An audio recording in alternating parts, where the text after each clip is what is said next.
नमस्कार, हमारे चैनल में आपका स्वागत है। आज हम आपको बच्चों को सर्दी क्यों लगती है उसके विषय में बताएंगे। बच्चे जब सोकर के जगते हैं तो बाहर जाने के लिए जिद करते हैं और हम बच्चों को बाहर निकाल देते हैं। इससे भी बच्चों को सर्दी लग जाती है।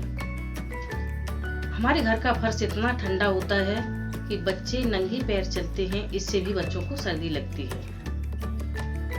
बच्चों को जब हम ऊपर का दूध पिलाते हैं तो उनके कपड़े गीले हो जाते हैं, इससे भी बच्चों को सर्दी लगती है। या बच्चों को जब हम बाहर खुली हवा में नहलाते हैं तो बाहर की हवा बच्चों में लगती है, इससे भी बच्चों को सर्दी हो जाती है।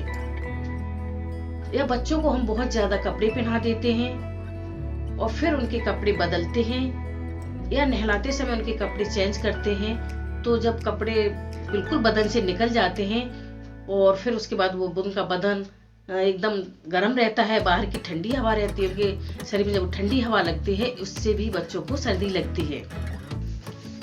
बच्चों को हम जब दूध पिलाते हैं तो हम उसमें शक्कर या मीठा शक्कर या मिश्री कुछ डालते हैं। ये सब हमें नहीं डालना चाहिए। सर्दी में हमें गुड़ डाल करके ही पिलाना चाहिए, इससे बच्चों की सर्दी बच जाती है। आपको कैसा लगा कृपया कमेंट करके बताएं, जिससे मैं आपको और भी धार्मिक या जीवन उपयोगी कुछ वीडियो आपके सामने ला सकें। इसलिए हमें जरूर कमेंट करना ना भूलें। धन्यवाद, नमस्कार।